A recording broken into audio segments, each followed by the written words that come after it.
AllBall TV. They scared, but I'm not. They don't like comentario. Y suscribe.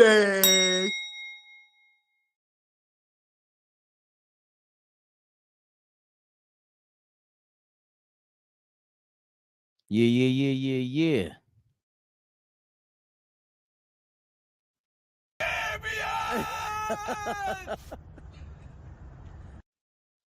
You know what time it is, Fabian Perspective. I gotta use my camera, my computer camera, because I usually use my what's called the continuity camera to go live, but it's not connecting for some reason. Knicks Rehab, baby. Yeah, Ivory. I can't find anything. Is it fake news? It's not fake news. We're entertaining it. I put the question mark on the other channel, Fabian Perspective channel. Sorry about that. The Knicks for clicks thing and the clickbait and stuff, that debate is over, Ivory. Like, if you did you make that comment for me to click on it? Good, congrats, bro. Like, you know, we talking what's the word? Oh, Ivory, thank you, my brother, for understanding. Ivory 10. Is that like a soccer name? Ivory 10. Or is that just your YouTube name? Like, I am the 10th Ivory. The question mark mails all the difference between opinion and fake news. Oh, I mean, I understand, but YouTube is hating on us, Ivory. Like, crazy. Our views drop ridiculously and they think they're slick. And out of nowhere, we had thousands of views and they dropped to 100, and they want to, I guess, us to go harder with what we're doing and market with what we're doing on our own. No problem, YouTube. He's got 10 balls of Ivory soap in his shower. Ivory soap. No, we didn't. No, we did not bone amuse. We got to entertain it though. Salute everybody in the building. Big Will in the building. Come on, man. Getting jiggy with it. Nah. I just said getting jiggy with it. That's crazy. Last name and former B-ball number. When I tried to play basketball, I had the number 10. Then I got kicked off the team. That's a different story for a different day. John Q, what up? 10 bars of soap is crazy. You got to use that sensitive skin Ivory soap, though. Ain't nothing wrong with that. Wait, Ivory soap? No, I'm thinking of Dove soap. You can't have Ivory soap in the house. If you have Ivory soap in your house, anybody who has Ivory soap in their house, no disrespect, you go into the house, they have Ivory soap, give them a donation, a coupon for a different brand, because that should be illegal. That's nuts. That's nuts.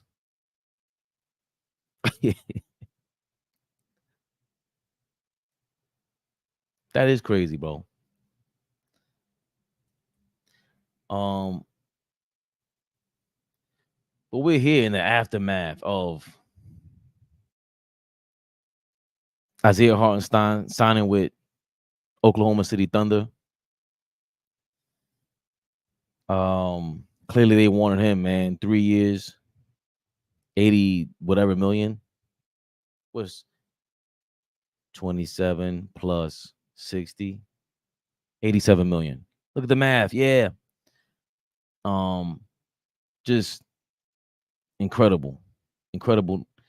That shows you the OKC plan. Shout out to Flea. He pointed out, hey, SGA, Chet, Jalen Williams, they're all on their first, rookie deals. And I think Chet has to re-up on his deal in 2 seasons. He has a team option for the next 2 years.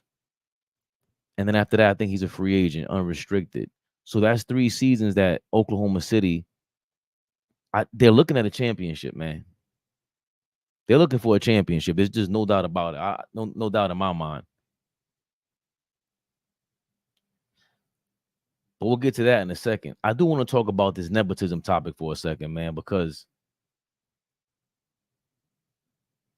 number one, it takes a little bit for you guys to jump in here in the live, and number two, give people some time, but also give you guys something to talk about. And we'll talk about that for a second. What do we really feel about the nepotism topic with LeBron and just in sports in general?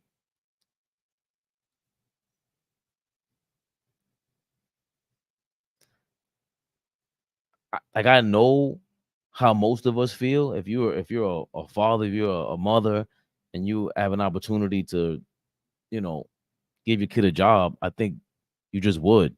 And it's not just a job; it's a career. It's a way of life, a way of living. Isn't that what you want for your kids? Make it, especially if they want to do it. And the Bronny James topic, it just set off a storm. It really did. And nepotism is in every industry and just about every organization in the world. B-ball is no different. Man, Ivory, I'm glad you jumped in here because you ain't lying. This is TYT Sports, and they break it down really good. I don't know if I should just play the video the entire time. I'm gonna go back from playing the video and just letting the audio loose because I don't want them to, do me dirty. But this is TYT. I forgot this guy's name, the gentleman who hosts it. But he's always going in on somebody. But he goes in on different. What you just said, Ivory. Yeah, nepotism is everywhere, man. And they break it down. But Monty Jones goes in, and let's see what we got to say. Bronny James. With the 55th pick in the 2024 NBA Draft, the Los Angeles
Lakers select Bronny James. Has caused. I don't want to hear these charges, people talking about nepotism. No, the NBA is full of nepotism. Full of it. The ownership level, front offices, Absolutely. coaching. Yep. I don't want to hear it all of a sudden because of Bronny James's father plays for the Lakers. Right. It is rampant. Some serious discussion. I understand how the game is played.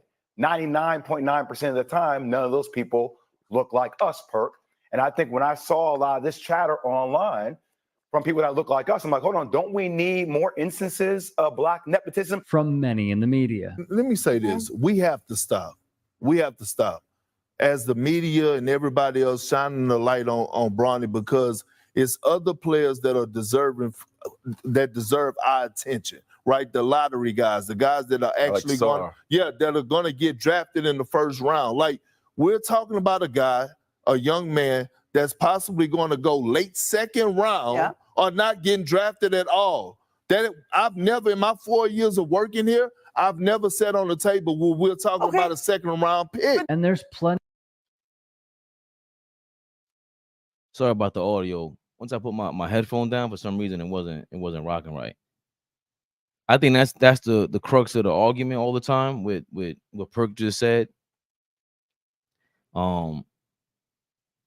He's so low on the totem pole, Bronny was, that people just defended this, or it became a thing because it is LeBron number one and his son number two, which is really number one for him because that's his family, right? And also, have a good day, love you. It's the morning time over here, y'all, New York City. It's just something to talk about. Like, you talk about nepotism, the nepotism that everybody's practicing that nobody wants to talk about and even mention is, if this wasn't LeBron, it wouldn't be a topic. Right? Let's go further with this. Plenty more, like Bomani Jones of The Right Time, who despised what he saw and wrote, still can't believe either LeBron thinks this is a good idea and it's embarrassing more people in my profession won't call this clown blank that it is. But here we are. He would even see the Jay Williams video posted by Awful Announcing and quote tweeted it, writing, "No, we don't." Some people wake up and check their phones, check the weather, check the news, check their stocks. I check SEMrush. With more than 55 digital marketing tools. Wait, what? You got a woman for a commercial, man. Damn. They just throw commercials on me any given time. Sorry about that, guys. People think this unprincipled nonsense is defensible. Saying this on television is pathetic. And let me be clear. What this has done, in my opinion, has brought out vintage Bomani on Twitter, because he is replying, vehemently defending his position, and he should. When asked, you got that same energy for Giannis, as in with his brother Thanasis Antetokounmpo? He replied, "Are you saying it'll be old for Bronny to be Thanasis's West, an internet laughingstock? This is his daddy's ego run amok, and I can't see how it's good for the young man. But hey, it's a cute headline, right? Excuse me. To center this back." This is LeBron James' son, and that is a legitimate storyline that one of the great. Whoa. See, that's my problem with that.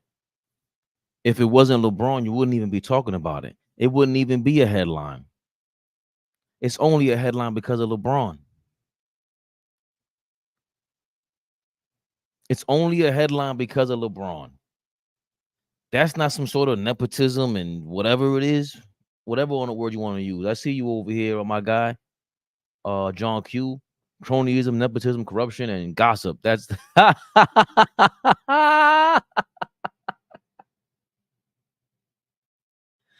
that's kind of how humans roll. And my thing with Bomani Jones is he's acting like he's not gossiping.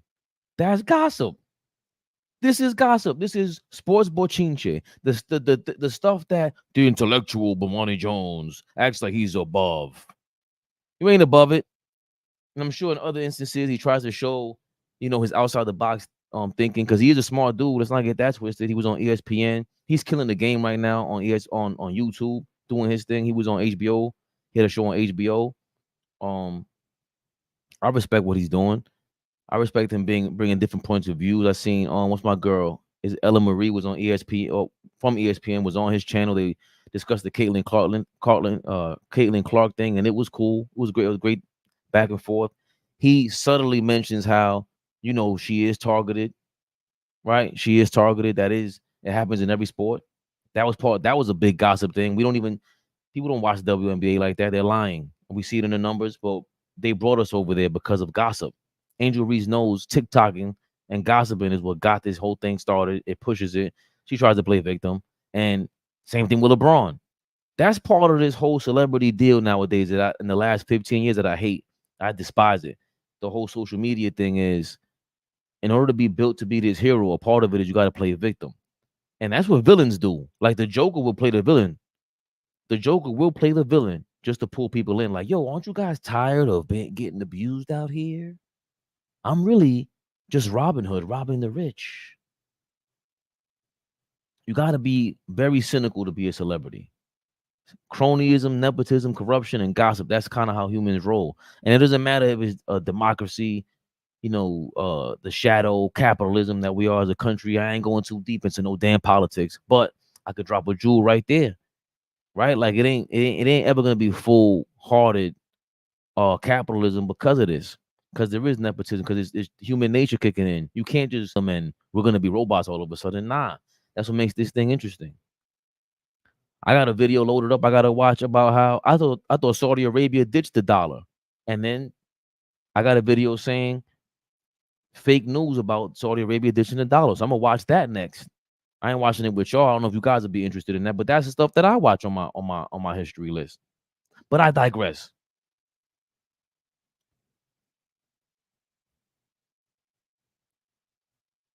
The greatest of all time has a son trying to play in the NBA at the same time. Credit. Because this was Kendrick Perkins' take on ESPN, which genuinely seems split amongst the network's on-air talent.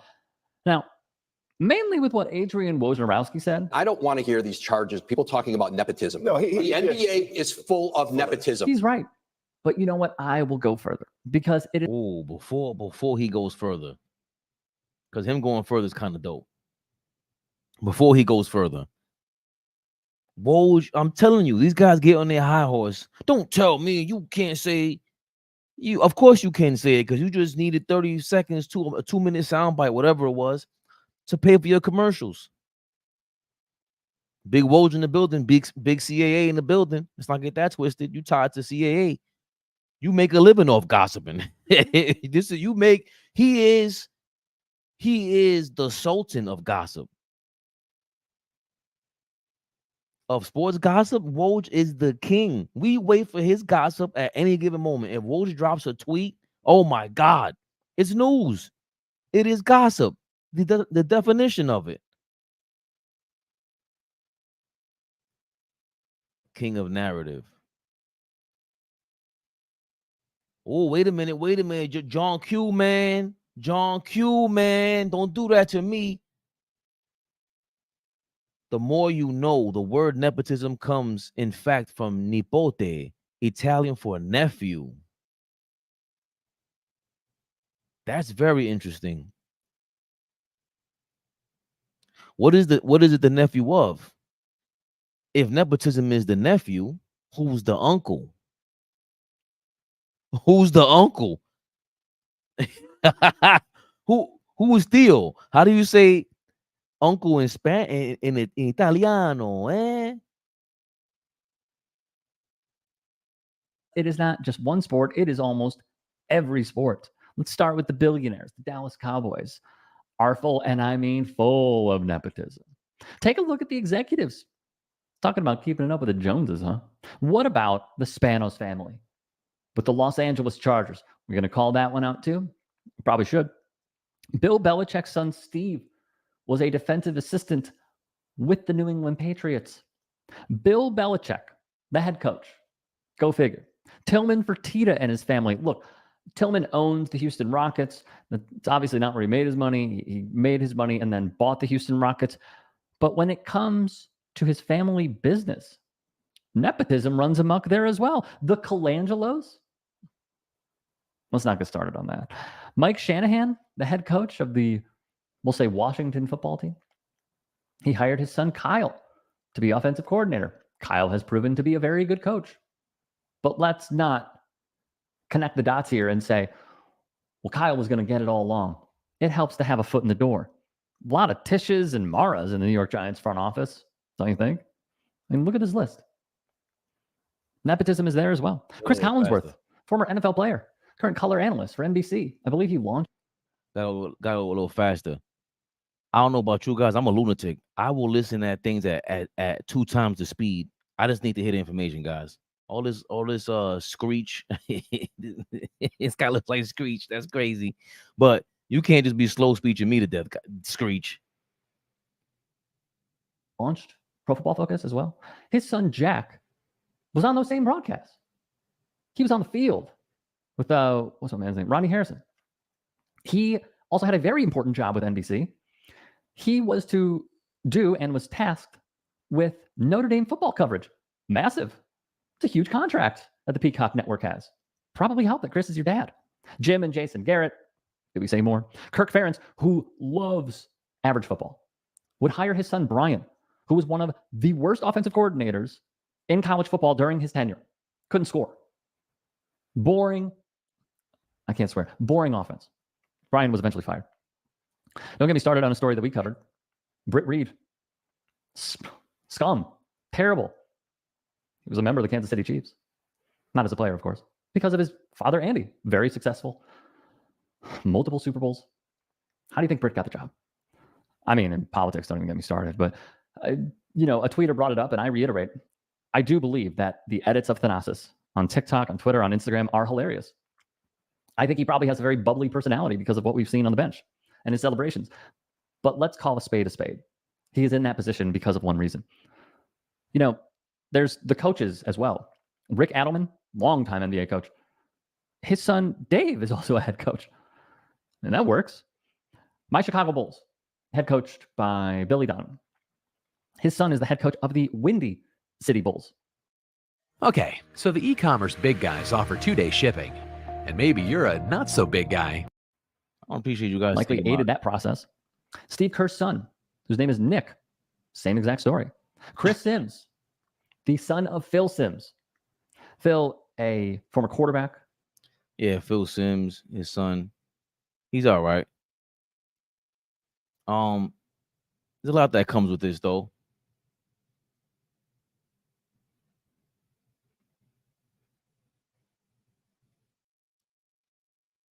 Did he get something else? I'll make another point.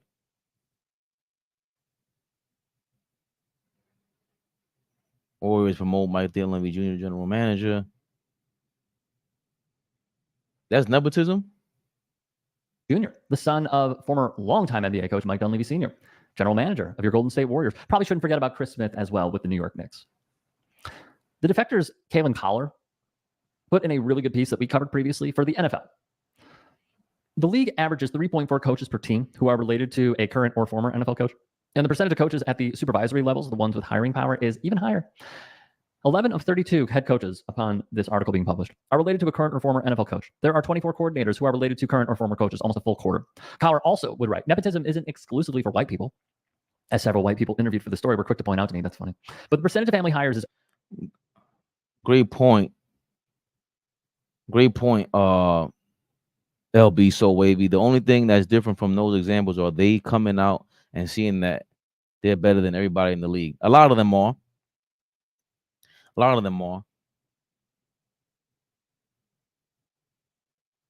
Staggering dishonesty. Never thought nepotism is bad and this probably doesn't help Bronny would be hot takes. And when BSO would ask Bomani Jones, I'm just curious, why you don't think we should have more black nepotism? I'm always interested in your thoughts. I'm finding it hard to find any downside in it.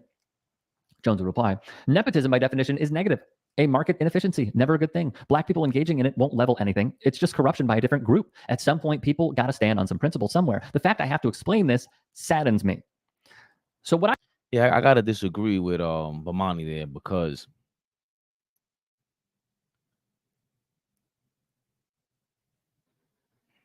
how for a long time there weren't too many black coaches in the NBA for a league that's like 75, what is it, 85% black. It just is what it is. Like everyone tries, trying to make it seem like it's not that hard, man. I think, especially for someone that's like LeBron James, he's done.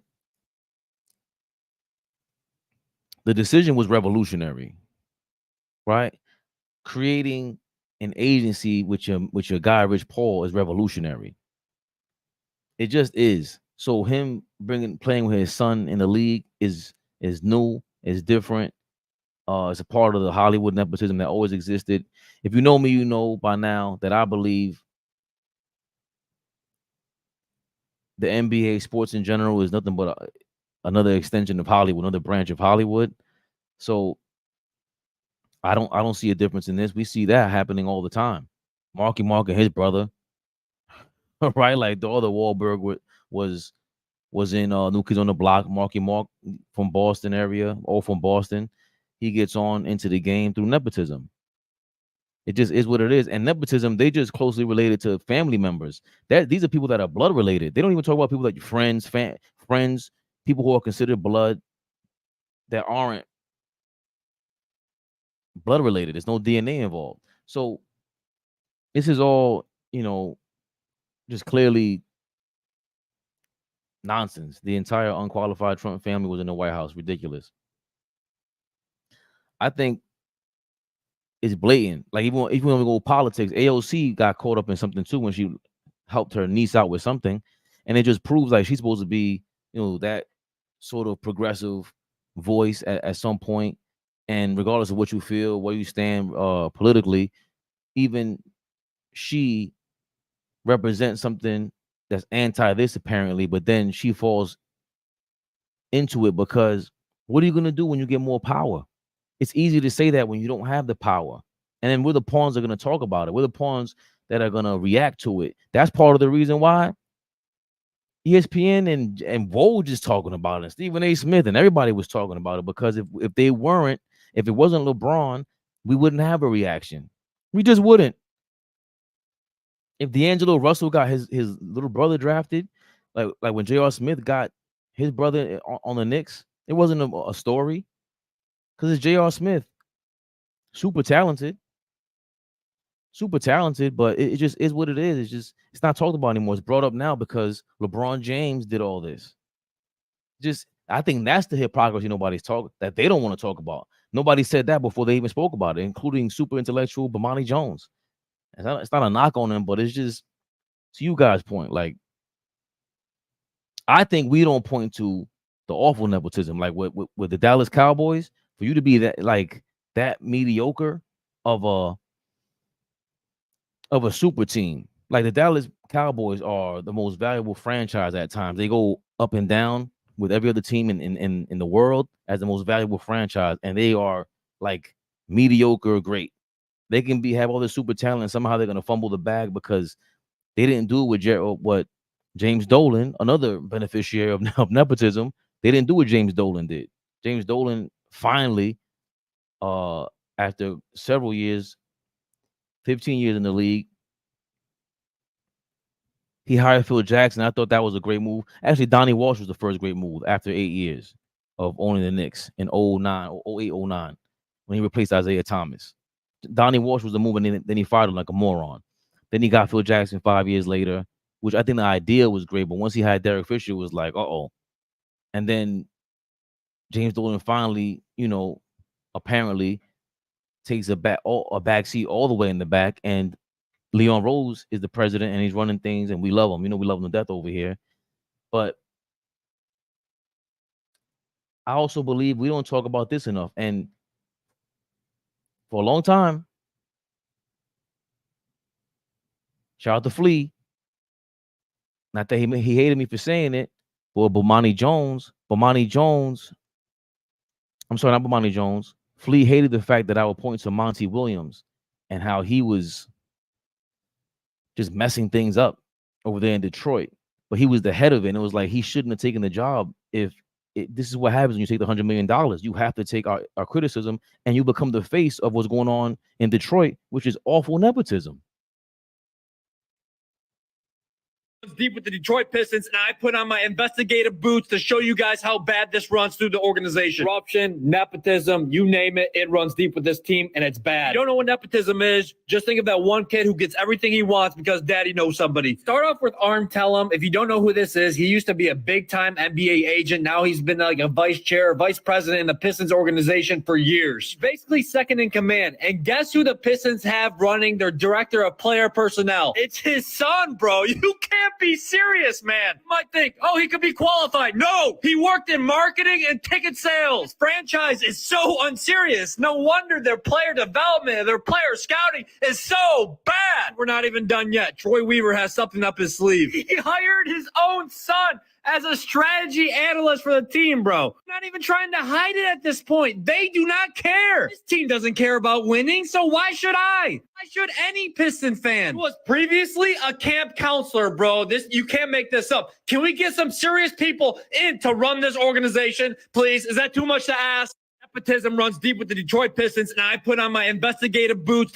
So you see that guy's a Pistons fan. He's going crazy over there. I think I just wanted to end it with that. Like, that's nepotism gone bad.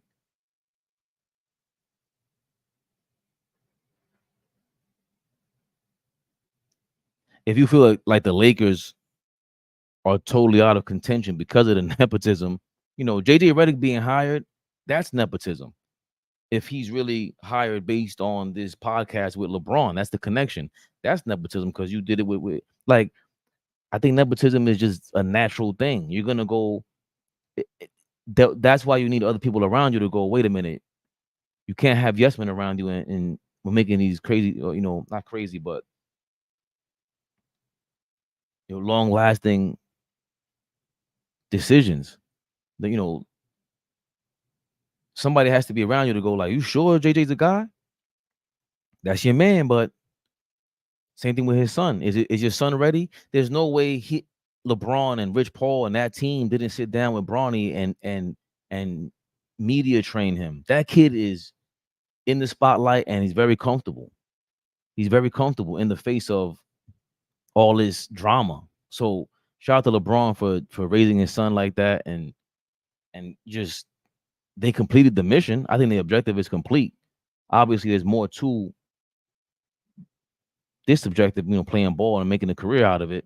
But man, I can't be mad at having your son sound that way, act that way. Again, no real drama that we know about, no real scandals, and it's tough remember LeBron being a child star himself. Probably, come on, there's a bunch of traumas that come with that. We've seen, if you're my age, I'm 41. We saw what the child stars went through, different strokes. The show, the different strokes, had a show full of child stars that was like the ultimate. If you know, don't make your kid a child star, and we didn't care. That was the 80s. In the 90s, we had Britney Spears, Christina Aguilera, Usher, a bunch of stars that were 13, 14 years old. Aaliyah, Brandy. The list goes on. From all angles, it's not a white black thing, and you know, it's just a human thing, like you said. John Q, I love that you made, like, John Q was on fire this morning, man. John Q was on fire this morning. Cronyism, nepotism, corruption, and gossip. That's kind of how humans roll. Just on fire, man. Love that you said that. Let's get to some more comments before we move on to the thumbnail. Can't find anything. Good morning, Knicks Nation. Salute. Chill Will in the building. I think I shouted you out already, but what's wrong with shouting you out twice, my brother? Breeze, what's going on? Eric. Oh, Juju Bean says, hey. Did Knicks get Nick Richards? No, I think I answered that already. Hello, ha ha ha. Definitely showing your age with that one. Getting jiggy with it. I am. We can't all be all ball with no gray hairs. Salute to Mello. Dripmore, what's going on? Nepotism is in every industry, and UST. and every organization in the world. B-ball is no different. In my opinion, I don't like LBJ, but that move is crazy. He has the power to do it, so he made it happen. Salute to him for that. You know, we all like pretty much feel that way. He can't beat Mike and Kobe and Chip, so he has to do all the other crap to be considered the GOAT. Sad. He won't maybe not beat Kobe and Chips, but I'm not gonna, further that debate. I don't think, Kobe's more skilled than LeBron, but come on now. LeBron was the king of his era. The 55th pick wasn't likely going to be an impactful pick either way. It's not like Bronny went in the lottery. That would have made it, I think, even crazier, which was what Rich Paul was trying to say. But Rich Paul is such a, that level of nepotism is nuts. And it's kind of like, you don't want Bronny to be the Rich Paul of 55th picks. Or maybe you do, because Rich Paul is still has an impact in the game. Not a great communicator, but he's still threatening teams on taking LeBron's son. They call every Laker point guard a bum. What's going to happen if Bronny does way worse than Westbrook or D'Lo, right? Are people going to bite their tongue or keep the same energy?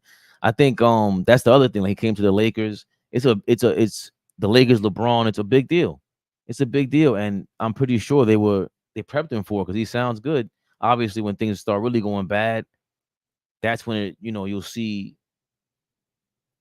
how it affects him. Young kid, fresh out of his teenage years. He looks great though. That's my point earlier. LBJ has the power to do it. Yep, absolutely. He makes it look better in the NBA's eyes. It's all about the story. He is still the most compelling story in the NBA, right? The child star, all grown up. We saw his story from beginning to end. Kobe was a lot like that with us. This is just Kobe times 2, because we were following LeBron from high school, and it was ESPN showing his games from then. The Hummer. There's so many stories from back then that were national news because of ESPN. So, yeah, he's still the most compelling story, and now he's extending it with his son. And of course, Bryce is supposed to be better than him, and I guess it'll keep going. 55th pick history. Oh, you're gonna break it down, Chunky? Don't do it. Don't do it. It's gonna be a bunch of names that we don't want to. Come on. Knicks will be 2025 and 2026 champs. Wow. You updated the name. What do you mean we were following Kobe Bryant from high school too? Not like this, LB. Kobe Bryant's games was not on ESPN. They didn't have commercials for it leading up to the game. LeBron was. It just wasn't this. It's not comparable. He didn't remember the next Michael Jordan from 15 years old, the chosen one, 15, 16 years old on Sports Illustrated. They dubbed him that. He ran with it, right? He tatted it on his back. It was, he lived up to the hype because he's still a story at 40 years old. This is over 2 decades. This is 2 decades worth of this. It's just different. 55th picks, huh? Bronny James, Isaiah Wong, Guy Santos, Aaron Wiggins, who just got a major deal with OKC, right? Yeah, Jay Scrub, Kyle Guy, Arnovis Kulpoka. These are like 2K auto-generated rookie names. They really are. That's what I keep hearing, Theo. I haven't heard nothing bad about Bryce at all. Mike James was a 55th pick. Is he the best 55th pick ever? I never seen Brimstone High School game, and I watched ESPN really religiously when it was good. Luis Scola. Luis Scola was a 55th pick? Those are great names. Scola made an impact. Great international player, too. Honestly, these are just LeBron fans, not really Lakers fans that's pushing for this father-son stuff on the Lakers. They're not going to win anyway, so it doesn't even matter. Yeah, and they lost out with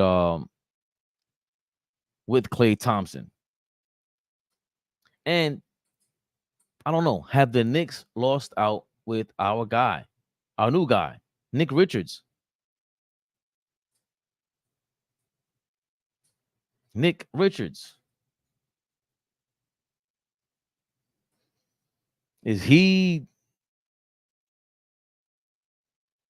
a great replacement for Isaiah Hartenstein? He's currently the backup to Mark.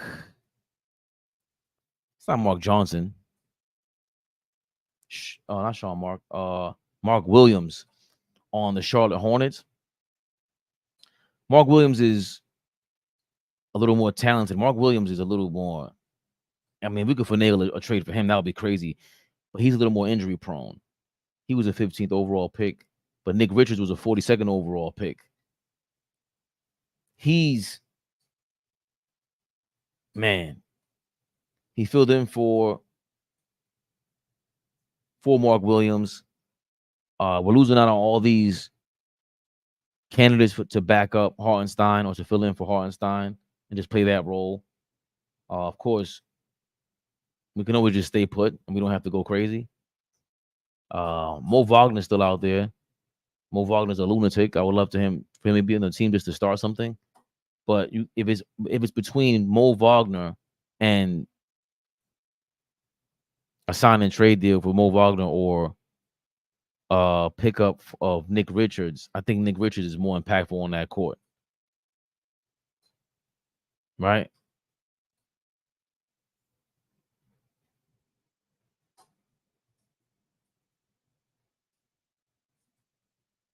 Nick Richards, Jamaica's very own.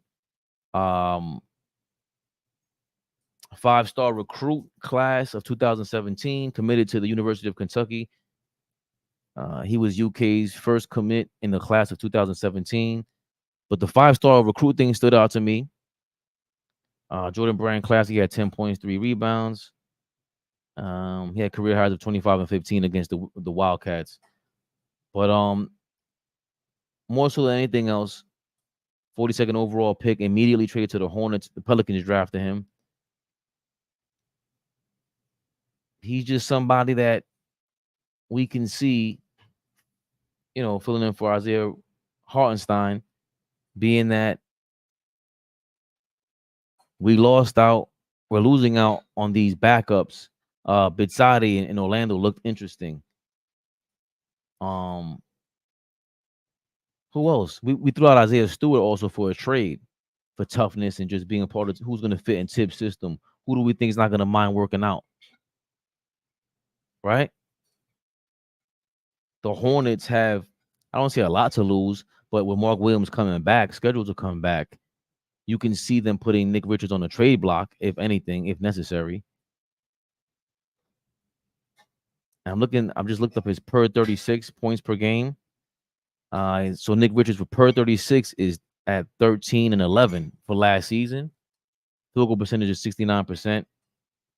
Blocks, he averaged 1.5 blocks, half a steal, 1 assist, and 3.5 offensive rebounds. And again, that's with the Hornets lineup, but that would be him filling in for Mark Williams. So there's a lot. There's a lot that comes with that. Jeremiah Grant is rumored to go to the Lakers. Jonas Valanciunas, as a pick and roll guy, yeah. But I don't even need to look up at the stats. I know about Nick Richards. He's definitely a good replacement. I had no idea about him, and I stopped watching a lot of the Hornets games because of LaMelo going down. But also, I was watching Mark Williams. Mark Williams was a guy I wanted to try to sneakily pick up and get from the Hornets. But I didn't realize he was like a number 14 pick out of Duke.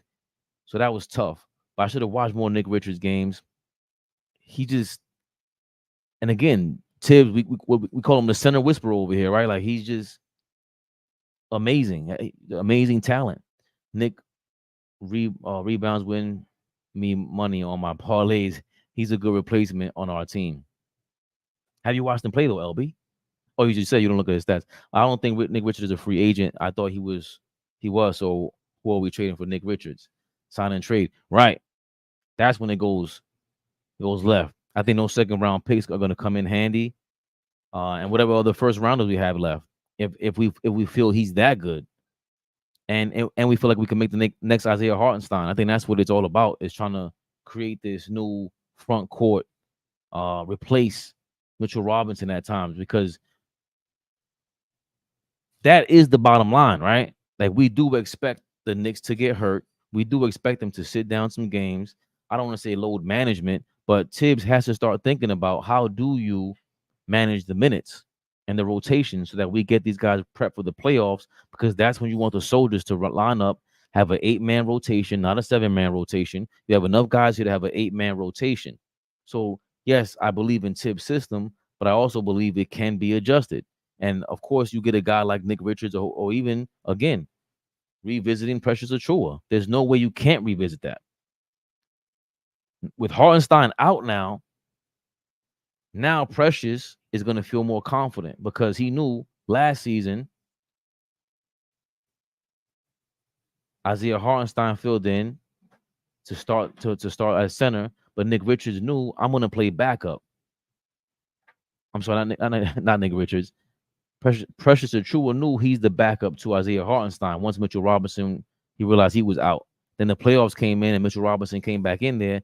30 minutes the first game, and you didn't play Precious Achiuwa for 4 games out of the six games against the 76ers in round 1. That was tough. Will that factor in Precious Achiuwa this free agency period? I can see him being upset about that. I'm upset about that, and I'm not Precious Achiuwa. And I'm upset that he didn't play in all 6 games against the 76ers, that he didn't play in every single playoff game last season. I'm totally upset about that. Nick Richards signed a 3-year, $15 million deal last offseason. Yeah, so that means he has 2 seasons left, and it will put us in another situation that we have Hartenstein, which is why OKC signed Hartenstein to that 3-year deal, by the way. They see a championship window in the next 3 seasons, and they also will have the bird rights for Hartenstein and be able to offer him whatever it is in the open market 3 years from now, and nobody would be able to outbid them. So with Nick Richards, if we do trade for him, we would be in a similar scenario as we were this season when we lost Hartenstein. So thank you for that, John Q. Yeah, he did. We just covered that. Knicks get rid of Sims with some draft picks. Are the Hornets down to Nick Richards is better than Jericho Sims. You just watch him for 30 seconds, you could tell he's way better than Jericho Sims. Like, it is what it is. Especially Mitch and OG. Sims, get rid of him. Is that what you're saying? Get rid of him? Yeah, Mitch and OG, who are injury prone, are gonna need somebody to fill in for them. And Achiuwa's there, but again, I gotta repeat, we're all human. Precious Achiuwa is human. Is he gonna say, yo, Tommy 2 Chains, I did great with you. I know what you're about. I saw Hartenstein get $30 million out there a year, damn near. I don't know about playoff time coming around, and all of a sudden you forget about me. Even though I didn't do great in the regular season, I did fall off towards the end of the regular season when Mitchell Robinson came back. And I knew I have a couple of minutes to show up, and if I don't show up, I'm sitting down like Evan Fournier all over again, right? Not saying that I disagree with that from Tom Thibodeau. I don't disagree with that. If he feels like you're not doing well and he sits you down, I ain't mad at that. All I'm upset with is Achiuwa not playing all these games in the playoffs when you knew our center was coming back not fully healthy because he hadn't fully rehabbed. So, yeah, this is going to be, man, it's just tough thinking about all this. Show got mad players from the Mavericks, including recently with Josh Green, so they can give up Nick Richards. Oh, right, they got Josh Green in the deal for Klay Thompson, right? Was it that deal with the Mavericks? The Mavericks got Najee, Klay Thompson, and former Nick Quentin Grimes. That's about the 30th Nick they've signed or acquired in the last 7 years. They like our guys. Remember, Quentin Grimes spent the last offseason working with JJ Redick. He adjusted his shot, but I was not impressed by it. Like, it wasn't, if he was hitting his shots the way that he could have, I don't think we even trade Quentin Grimes. Obviously, right? Like he's athletic. He D's up. Those are 3 great pickups for the Mavericks, man. We're gonna have to rank who has had the best offseason because the Knicks were winning by a landslide. But now I had Philadelphia in second place yesterday. But rethinking this, Alex Caruso and Hartenstein. Do you understand how a Hartenstein high pick and roll with Chet is gonna look like? That's gonna be nuts. That's gonna be nuts. I said it yesterday. Maybe call me crazy, but SGA is a 6'6" Brunson. Footwork, doesn't let up on the shot, looks to get a foul call, plays better defense. He's a two-way player. SGA is a two-way player. Did he deserve to be the number 2 candidate for MVP? I don't think so. I don't think so. Him and Luka, to me, you didn't do what Joker did without your help. I don't think. I know they were all in the middle of the pack without their teammates, their strong allies during the regular season. But Joker remains Joker no matter who's around him. And the other guys bring this extra level. Obviously, Dallas making that trade put them on a different level. But I'm drawing straws. I'm splitting hairs. Sam Presti. How impressed are we with Sam Presti? After years of going crazy on him, just destroying Sam Presti. We can't be mad at this. This was not James Harden for it wasn't Roberson. It was for Kevin Martin. He learned from his mistakes, right? The James Harden for Kevin Martin deal, he learned from that. We made the championship. We're a championship contending team. We can beat anybody out there any given night, except for the Lakers, except for the Nuggets, maybe. They destroy us because we don't have a big body. They add a big body. They also add Alex Caruso out there alongside Lou Dort and SGA. So now you have 3 guys that really play defense and can create for you.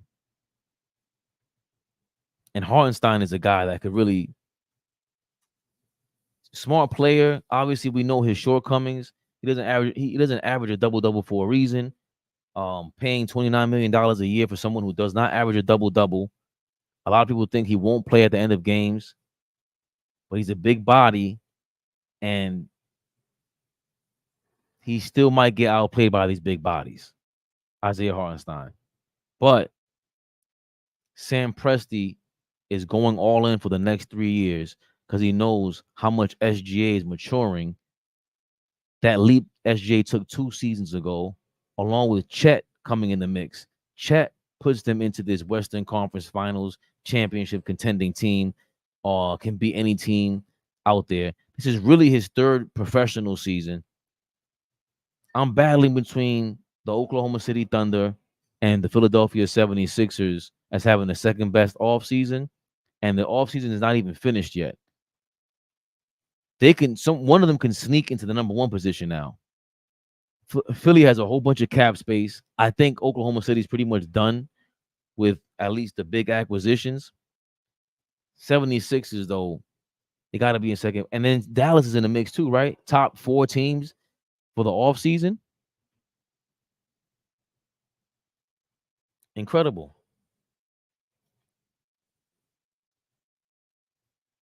I'm not saying the Boston Celtics had a bad offseason. I'm not going to go there before I get to this next topic. But we have to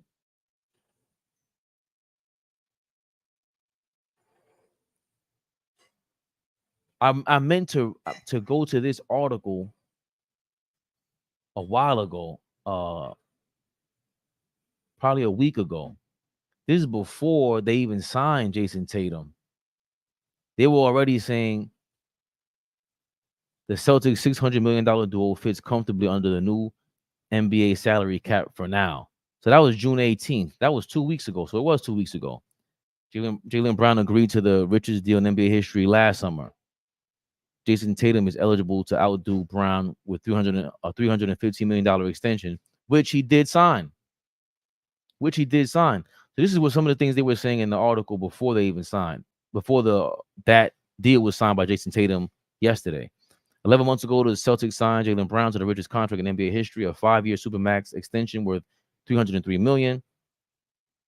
Technically, Tatum has 2 years left on his contract, ending with a player option. Signing an extension would change the terms of that final year and start the extension for the 25-26 season. Ahead of game, this is before Game 5 even was over. ESPN's Adrian Wojnarowski, before Game 5, reported he spoke with Jason Tatum's agent, Joe Wexler, who said there hasn't been an extension talks in season, but doesn't expect it to be an issue. Right, and Derek White re-signed as well. So I'm gonna go definitely look for the other article.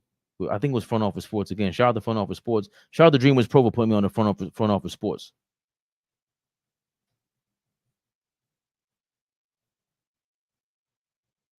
I love Front Office Sports and information.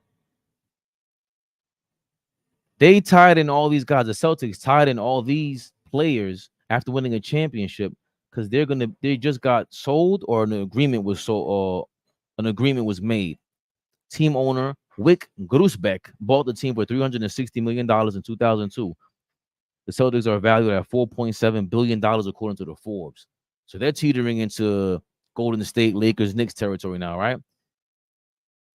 The NBA champions are officially for sale. The Celtics majority ownership group led by Wick Grosbeck is planning to put the team on the market. The news was first reported by ESPN and made it official by the team shortly after.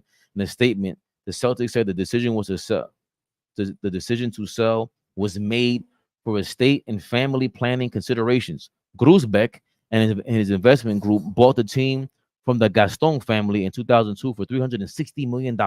Not Gaston. Is it Gaston or Gatson, guys? Come on. Who's your editor? Now, Grosbeck, majority ownership group led by, I'm sorry. According to Forbes, Celtics are valued at roughly $4.7 billion, the fourth highest among NBA teams, but that valuation is from October 2023. The title put Celtics over Lakers for most NBA titles, and the team's championship window is still open as Jason Tatum, 26, and Jaylen Brown are each in their prime. Could they become the NBA's first $5 billion team? I thought the Golden State Warriors were worth $6 billion. The Celtics said they expect to sell a majority stake in 2024 or early 2025, with the remaining balance closing in 2028. Grosbeck will stay on as team governor until 2028, when the second part of a deal is expected to close. The setup sounds similar to the tiered structure for Glenn Taylor's Timberwolves sale to former baseball player Alex Rodriguez and his business partner Mark Lohr. Those groups are now in arbitration after Taylor pulled the team off the market in March over Rodriguez and Lohr allegedly missing payments, which they dispute. Rodriguez and Lohr recently added former New York City Mayor Michael Bloomberg to their ownership group. If you didn't miss any payments, why did you need to add Big Billy Michael Bloomberg to that mix? Kind of don't believe you, A-Rod. And A-Rod comes off a little scummy, just a tad. But you see here, this is why I think the Celtics, clearly why they signed Tatum to that deal, Brown, Derek White for $125 million, 4 seasons, so he's going to get paid $30 million a year. Drew Holiday's deal. Drew Holiday contract, 4 years, valued at $135 million. Wow. Another $30 million a year for Drew Holiday, another player. So you're gonna have over $700 million for 4 players on the Boston Celtics.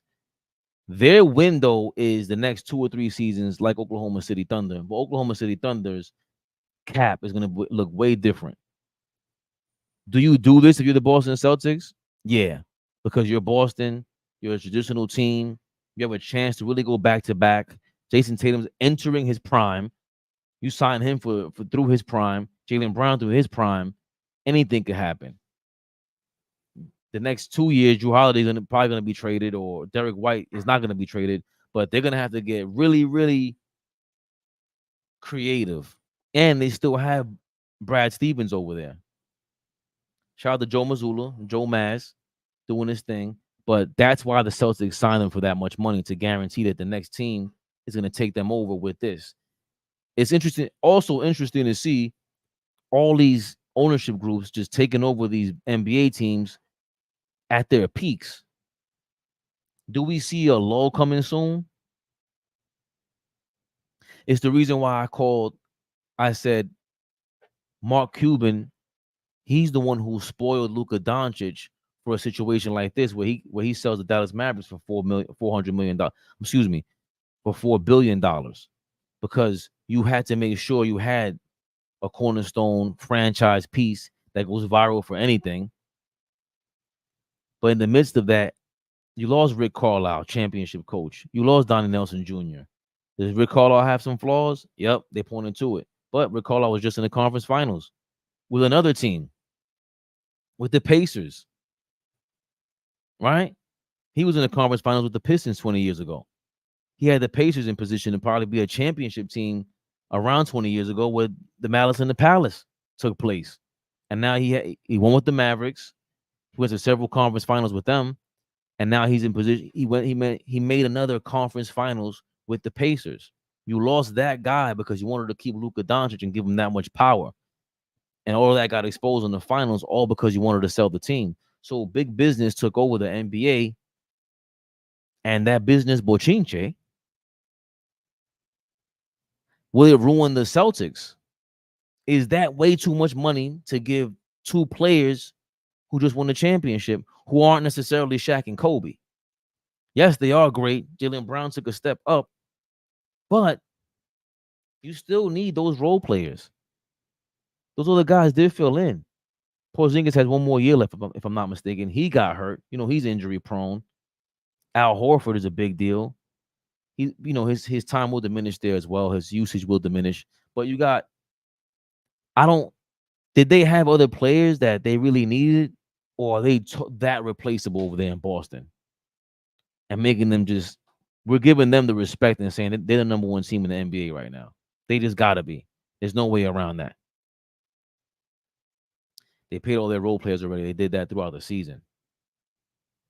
I thought they were missing the bench. I have to revise my statement in real time. Thank you, LB. Celtics paid role players. Who, Pritchard in them?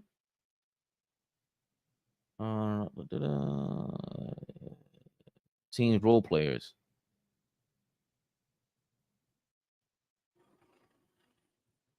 I don't know if this is old, LB.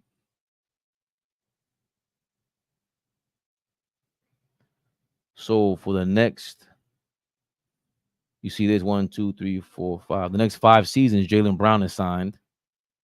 Obviously, Tatum is not updated. And maybe this whole thing isn't updated.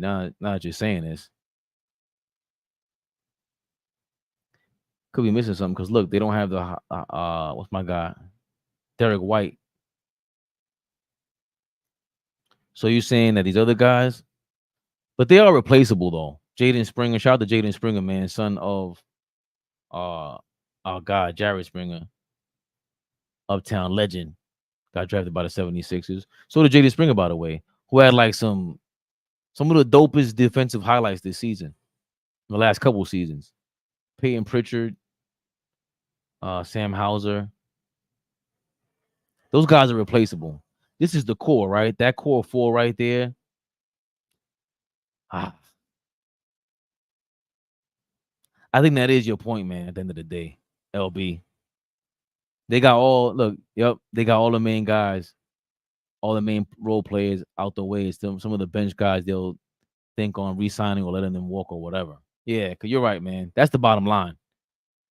You got your core four over there in Boston. They just won a championship. Can they sneakily add Nick Richards? I know Mo Bamba just signed with somebody, the Clippers. The Celtics might make a sneaky acquisition, especially with Porzingis being down. Damn. That is a sick core four. But remember, Flea made this point at the beginning of this year, before the season started, about the Denver Nuggets. What did they do to really maintain and improve the team? Right? That's always a great point, always a big point. It's just that the Celtics, those are 4 two-way players.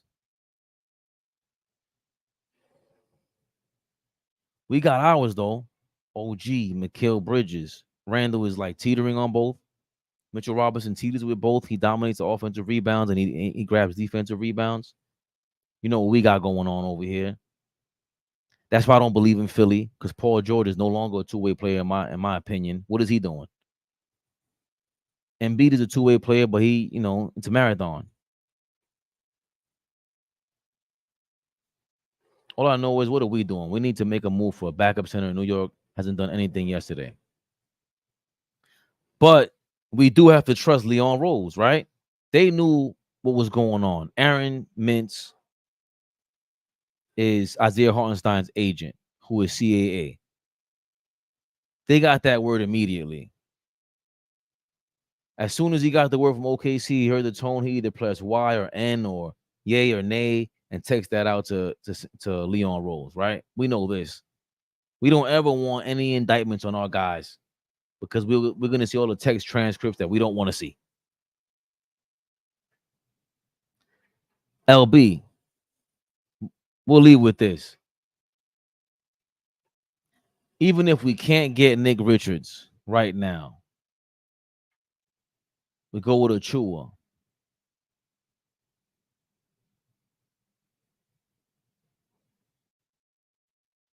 We don't sign Achua. Mo Bamba just signed with the Clippers. Whoever it is you think that we didn't get this offseason, we have these second-round draft picks. We still have to iron out the Mikal Bridges trade. We still have to iron that out.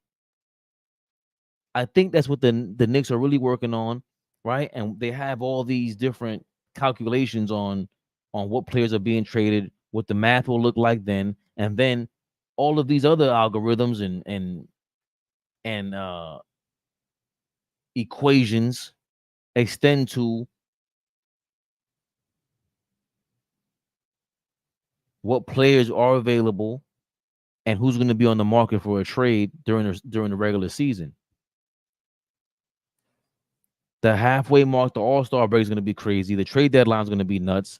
Everyone's going to want to look to improve or reassure their team, because somebody's going to get hurt, especially with the Knicks. I would love Kyle Anderson. Are you crazy? At this point, it's going to be too much money. He hasn't been signed yet.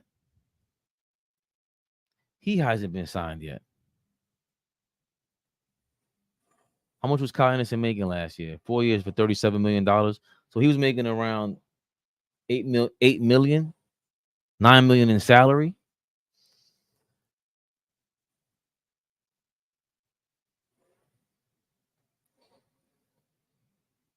And a great point AllBall made. It's not about replacing Isaiah Hartenstein. It's replacing the piece that we think we need to make us a little bit better, or to maintain and strengthen and reaffirm what we have already. So Isaiah Hartenstein may not have been the greatest big up player, but maybe, let's say, someone like Kyle Anderson, he does that and then some on the offensive end with Hartenstein. Aside from the offensive rebounding, I mean, Kyle Anderson would be a dream for me. I was talking about him halfway through the season. Hector, appreciate that name drop, because Kyle Anderson is the guy that those guys, the Ant-Man and his teammates in Minnesota, they got nothing but good things to say about him, and the whole NBA has nothing but good things to say about Slow-Mo, Kyle Anderson. He's big time. another guy who fits this era and is even more important in this era, like Isaiah Hartenstein, because they have court vision, right? Your center back in the day, he didn't necessarily need court vision. Your center, power forward, small forward, and two guards, if they had court vision, it was usually because you were on a great team where you passed the ball around, like those late 70s Portland Trailblazers, as opposed to the team that they beat in the 76ers. It was one guy that had court vision, right? The 76ers beat them outright because high IQ, but a part of having high IQ is court vision and executing on it and displaying the court vision. Kyle Anderson is the ultimate version of court vision. If we can afford that after trading for Mikal Bridges, I don't know how much playing time he'll have. I don't know if he'll look forward to having playing time. I don't know if he's looking for that. He averages 22 minutes a game, 29 minutes a game with the Grizzlies in 2018, 2019. Kyle Anderson last year averaged 22 minutes a game. Could we get him 22 minutes a game? 6 points, 3.5 rebounds, 4 assists. The 4 assists is what's going to stand out with Kyle Anderson at 22 minutes. He shot 22% from three. And the year before was 41%. For his career, he shoots 33% from three. That's way below average. I think the average in the NBA is 38% now, 36. So his career, he shot 33% from three. Basically 34. His career high was 41% the year before with Minnesota. He's 30 years old. I take back what I said, Hector. I don't forget Kyle Anderson. We need a banger out there. Shout out to all 68 people in the building. AllBall TV, Fabian PerspecTV YouTube channel. All over 400 people in the building with Twitter, YouTube combined. Really appreciate you guys showing up. Thank you for putting up with my my Bomani Jones video. Love y'all, man. Y'all make us go. Let us know what topics you want to talk about too. Keep throwing players out there for us to argue about. Throw into the group chat. See if we know what we're talking about.